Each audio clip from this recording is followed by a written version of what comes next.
Today, Toyota has some serious problems. Now, this is a thing I've covered twice before. Scion and Toyota. How Scion died and how I would revive it. And then the Common Quack Show, if I was CEO of Toyota, what would I change? 6 months ago, 2 months ago. Since both of those videos, Toyota has been doing something interesting.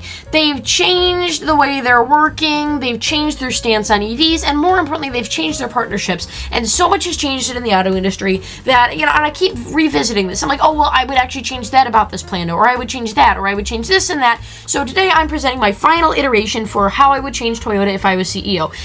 We're presuming I have absolute control over every single aspect of Toyota. Products, let's say a supply chain, just everything. I can do whatever I want. So let's start with the issues with Toyota, which are easily identifiable and which I have identified. Starting off with EVs.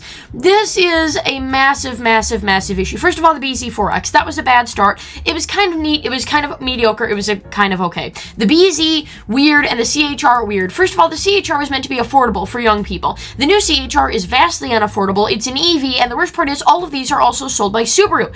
The issue is, now if you watch some of my Holden videos or have, watched DankPods or whatever, or any other car channel on Holden videos, they will tell you, and they're correct in this assumption, well, not really assumption, this guarantee, that the reason why Holden died was because essentially GM bought them. If you don't know, they were an Australian car company.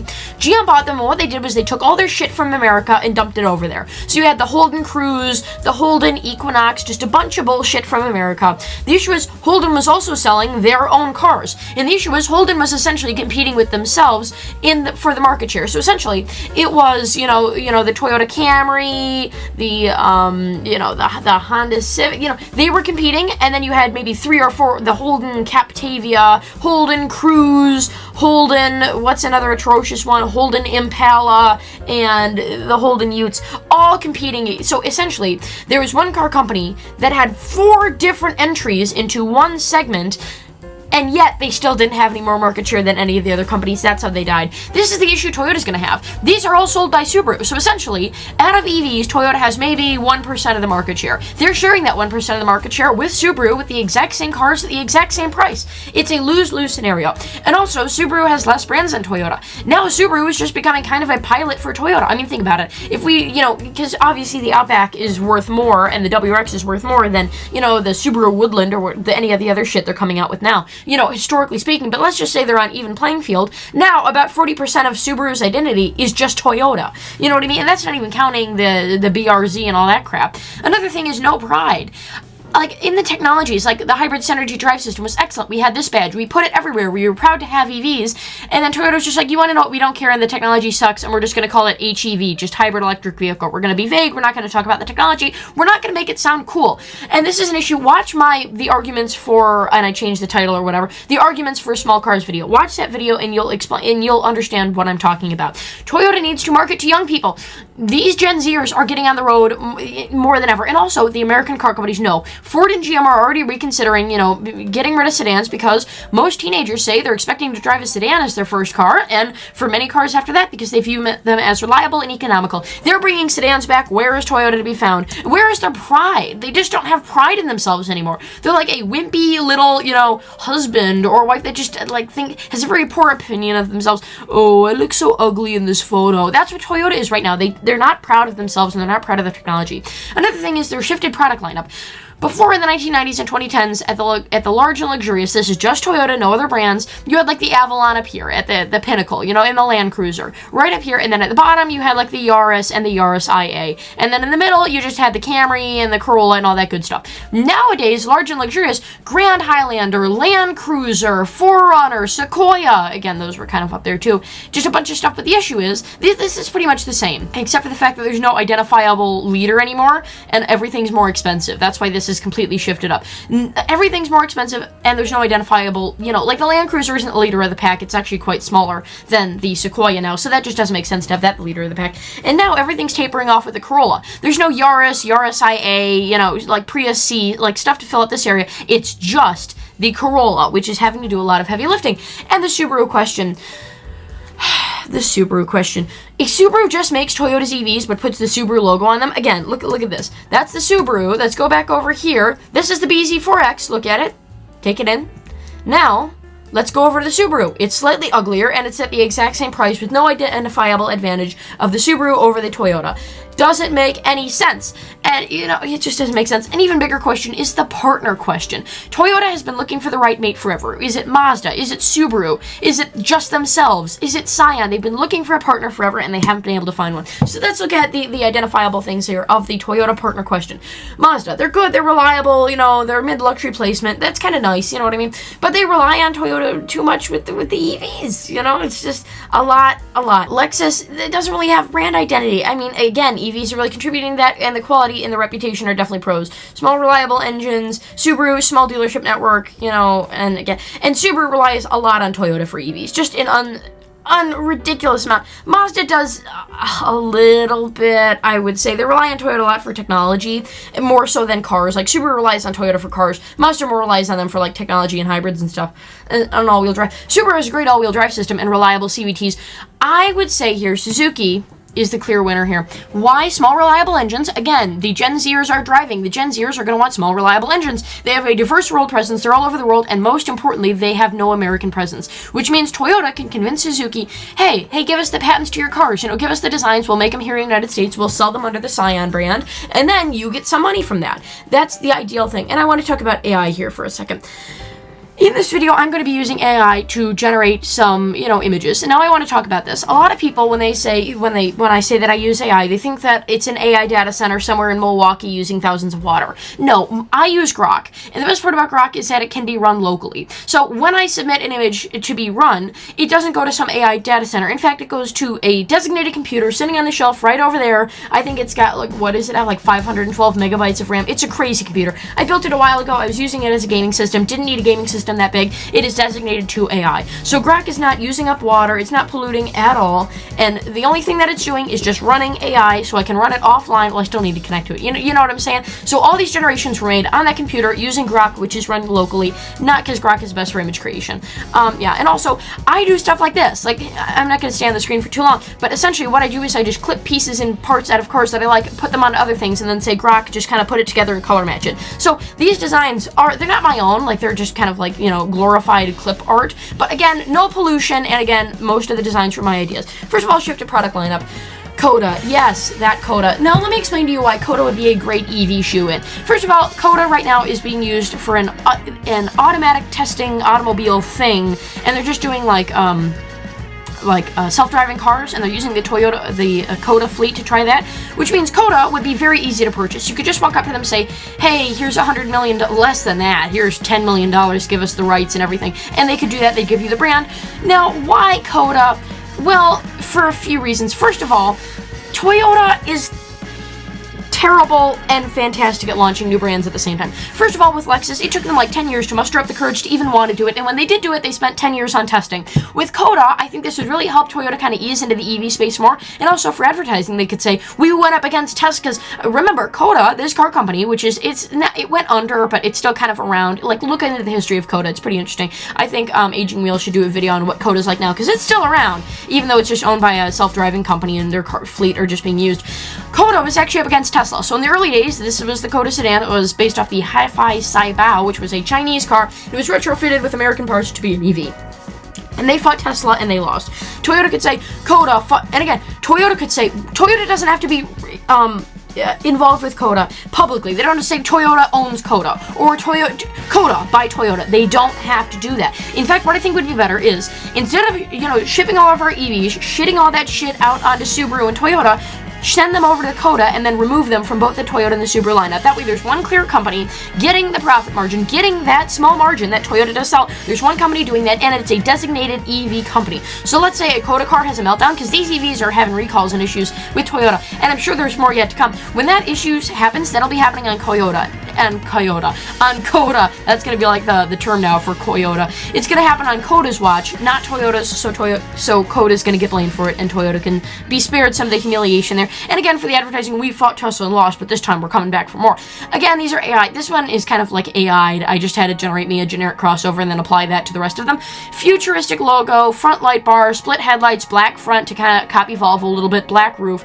This is the Toyota BZ, just generic. Here's another one, Toyota CHR. It's a Coda. Toyota. You see what I mean? They're just essentially the exact same things as the Toyota, but with a different face on it, like a facelift. Ugh, gnarly. And these are pretty basic wheels. You want something, even that's pretty basic. They'd have to be, yeah, the wheels would be much crazier and more aerodynamic in real life. I just like these, I think they're pretty to look at, especially on this. It's weird to see like this like Hyundai styling with these wheels. This is what they should do. They should take the Highlander EV and Lexus can do whatever the hell it wants. Lexus isn't in trouble. Lexus is doing the same thing it's been doing forever. I'm not changing anything about Lexus. Lexus can keep them if they want to. They can ditch them if they don't. But yeah, so all these, and also, it won't just be Toyota running the show. You could have Subaru, you could have Mazda. That way, if people say, oh, well, Subaru's not making EVs, they could say, well, we own Coda. Oh, well, maybe like 25, 50, 25% Coda. We can even get Suzuki in on them, because Toyota has a strategic partnership with Suzuki to make EVs anyway. Scion! I thought the old Scion logo was really ugly, so I just took the little waves that were above the eye and just made a little pentagon with it. I kind of like it. I think this logo could be really cool. Scion XA. This is essentially taking Asian Toyotas and making them in the United States. Now, let's talk about Scion as a brand in the first place. This entire brand is Gen Z. Scion the first time around was for the millennials. Scion this time around is for the Gen Zers. I'm talking brain rot advertising. I'm talking online ordering. Scion, what was it called? The masquerade kitchens, the fake kitchens of COVID, where it'd be like pizza by Pasquale's, but it would actually just be Chuck E. Cheese that's making the orders and then fulfilling them on DoorDash. This is what's happening here. You go online, you order your Scion, you don't test drive it, because again, that's how you buy used cars nowadays. It's like used car, but new car, and then you go to the Toyota dealership and pick it up. That's how it should work. That's how Gen Z wants it to work, and if you want to test drive it, they'll have a few of each model at each dealership, and you'll just go to the dealership that has a Scion model, just, hanging around. Scion XA.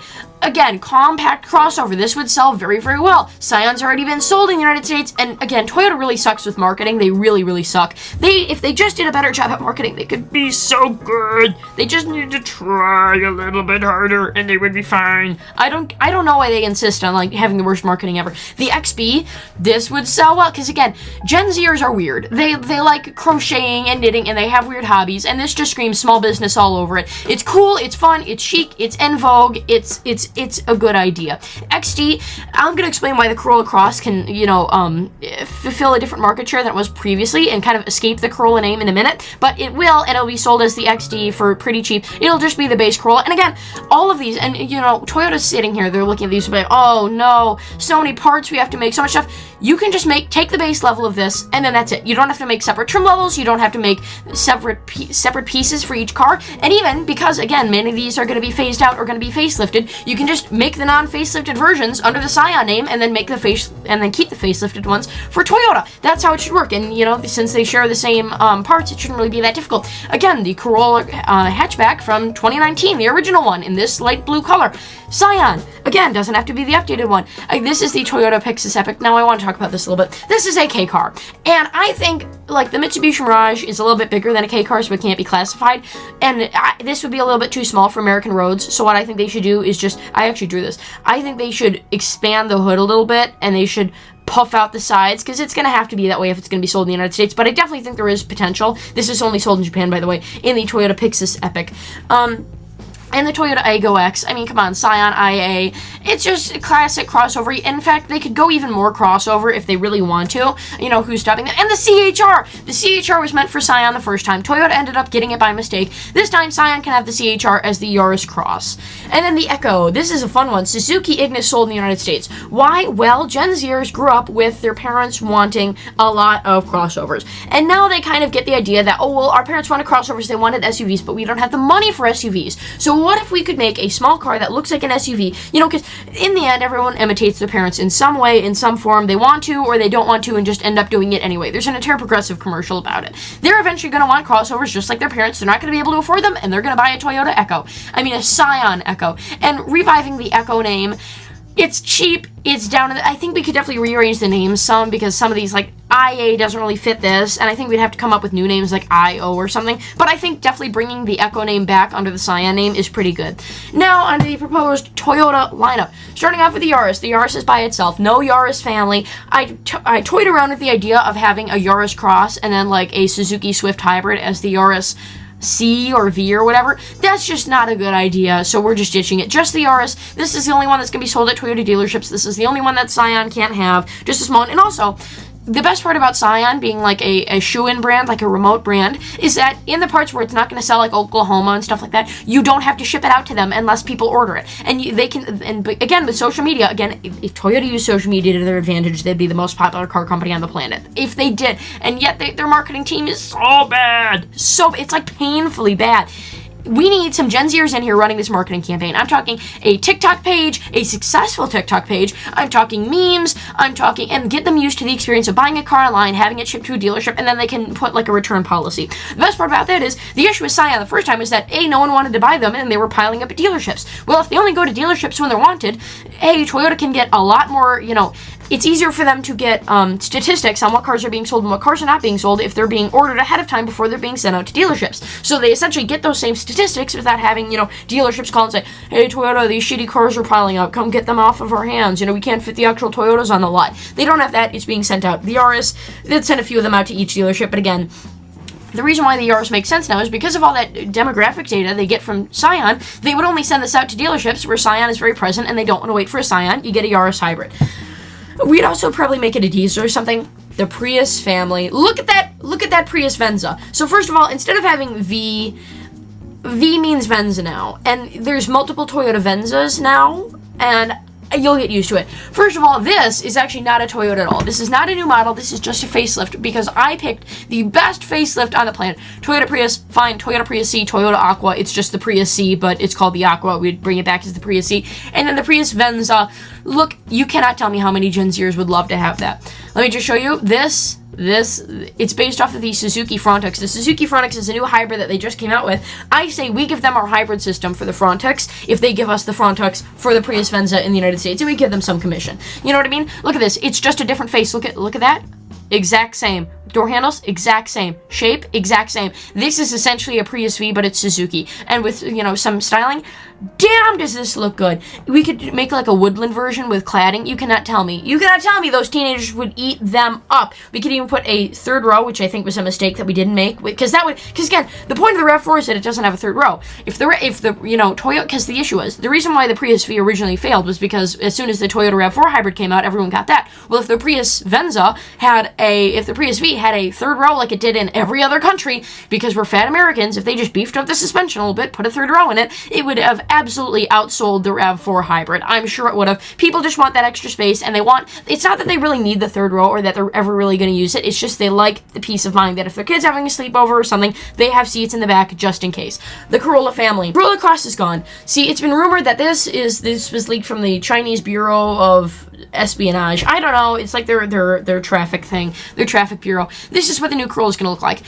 The Corolla Venza, this I think is going to be a slow seller, but the big saving here is it's going to be in collaboration with Subaru. Now, in collaboration with Subaru, I mean, we're just going to give them the car, and they're probably going to make it the Outback or the Outback Sport or something like that, or like the WRX Sports Wagon. That'd be a neat one. But yeah, Subaru can have this. Fog lights, we could make an off-road version of it. I'm sure the kids would go crazy for it. The middle-aged school teachers would like a wagon again, put a third row in it. Fantastic. And the Toyota Corolla Matrix. Bringing it back. Cladding. Four-wheel drive, not all-wheel drive. We market it as four-wheel drive and gas instead of hybrid. We'll give that one Mazda. This is a very Gen Z lineup.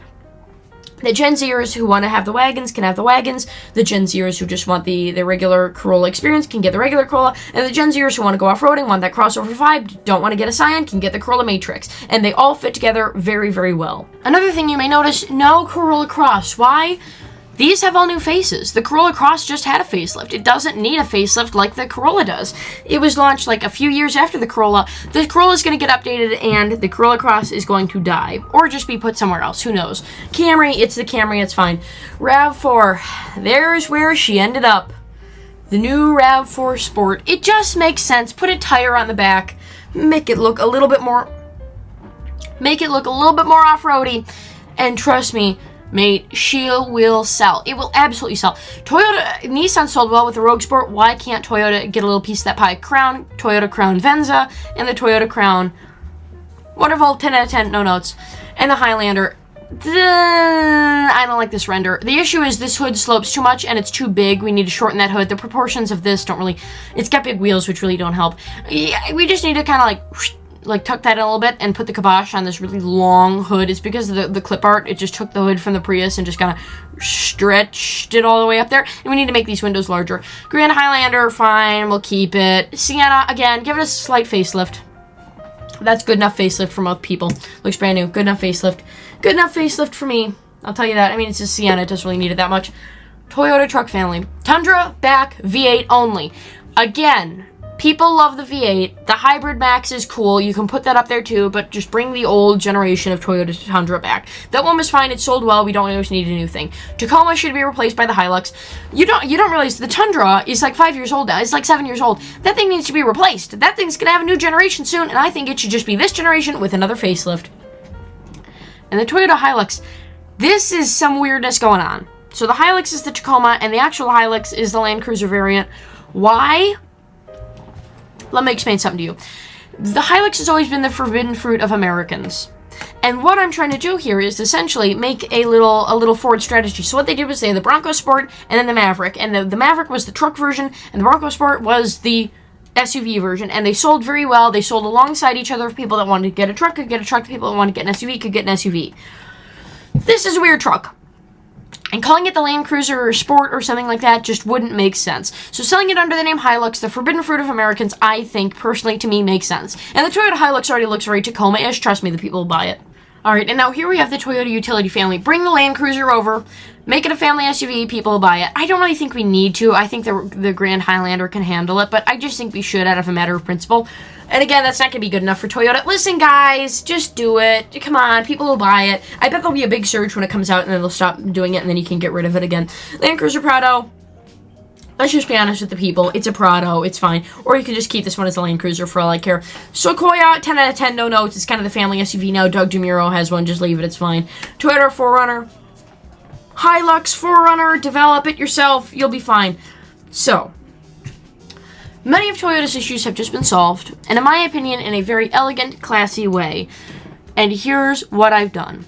So essentially, it's the same thing, except Scion has a very heavy... I flopped them! Scion's supposed to be down here. Look, we'll just pretend like this is Lexus. Lexus deals with the large, luxurious cars, and Scion deals with the small hatchbacks. It's a column, and Toyota's right in the middle where most amount of people fall. This is how it should work. You should have fewer smaller cars, fewer larger cars, because it's like the bell curve, you know what I mean? Most people will end up at Toyota, some people will end up at Scion, move to Toyota, and then move to Lexus. And don't forget to comment, like, and subscribe, because I'll see you all next time.